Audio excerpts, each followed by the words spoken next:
বাংলাদেশের পেশাজীবী সংগঠনের মধ্যে একমাত্র বাংলাদেশ জাতীয়তাবাদী আইনজীবী ফোরাম আছে যারা প্রান্তিক লেভেলে ডেমোক্রেসিটা এক্সারসাইজ করে থাকে। আমি বারবার ডেমোক্রেসি বা গণতন্ত্র বলছি কেন? কারণ বর্তমান আমাদের দেশে গণতান্ত্রিক কোনো সরকার নেই।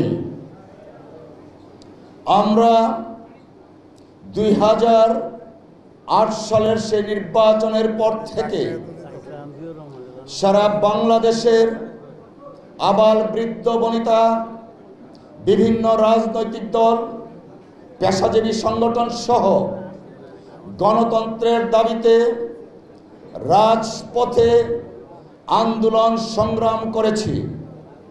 সেই সংগ্রাম করতে গিয়ে আমাদের মাঝে আমার ভাইকে হারিয়েছি, আমার বোনকে হারিয়েছি, আমার বন্ধুকে হারিয়েছি।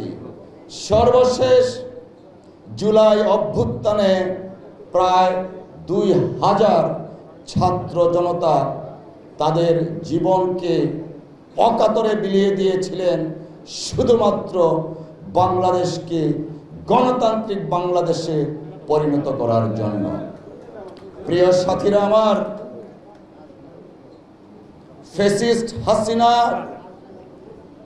বিদায়ের পর আমরা প্রত্যাশা করেছিলাম বাংলাদেশ একটা গণতান্ত্রিক সরকার পাবে, যে ভোটের জন্য আমার ভাই রক্ত দিয়েছে, যে ভোটের জন্য আমার ভাই গুম হয়েছিল, যে ভোটের জন্য আমার ভাইকে ক্রস ফায়ারে দেওয়া হয়েছিল, সেই ভোট অনুষ্ঠিত হবে। কিন্তু আজকে অত্যন্ত দুঃখ ভারাক্রান্ত মন নিয়ে আপনাদের সামনে বলতে হচ্ছে, আমরা যা প্রত্যাশা করেছিলাম তার সাথে বর্তমান এই সরকারের বিভিন্ন কার্যক্রমের কারণে বাংলাদেশের মানুষ সন্দিহান হচ্ছে। প্রিয় বন্ধুরা আমার, আপনারা জানেন বাংলাদেশের ক্রিয়াশীল প্রত্যেকটা রাজনৈতিক দলের সমন্বয়ে যে জুলাই সনদ পার্লামেন্টের সাউথ প্লাজায় স্বাক্ষরিত হয়েছিল, সেই স্বাক্ষরিত জুলাই সনদ বর্তমানে প্রডিউস করা হয়নি।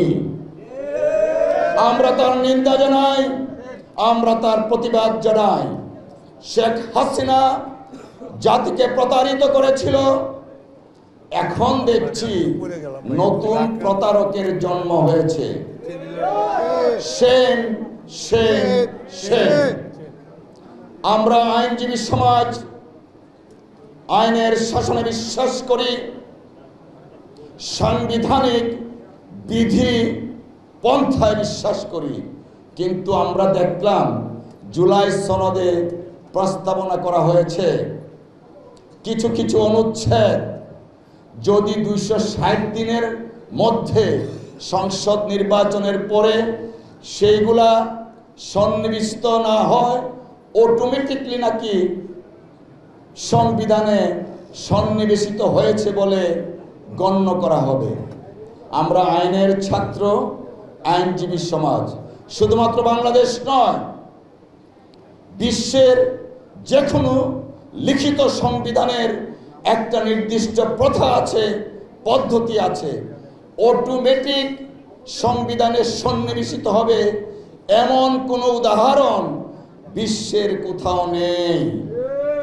কিন্তু আমরা দেখছি তা প্রস্তাবনা করা হয়েছে। প্রিয় ভাইরা আমার, আমরা আইনজীবী সমাজ স্পষ্ট ভাষায় বলে দিতে চাই, অবিলম্বে প্রতারণা বন্ধ করে স্বাক্ষরিত সনদ যা প্রডিউস করা হয়েছিল তা জাতির সামনে উপস্থাপন করার জন্য কারো কথায়, কারো পরামর্শে তা থেকে ডেভিয়েট করবেন না।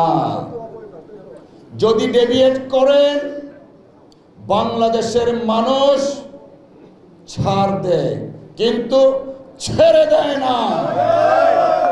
তার জ্বলন্ত প্রমাণ শেখ হাসিনা ওয়াজেদ।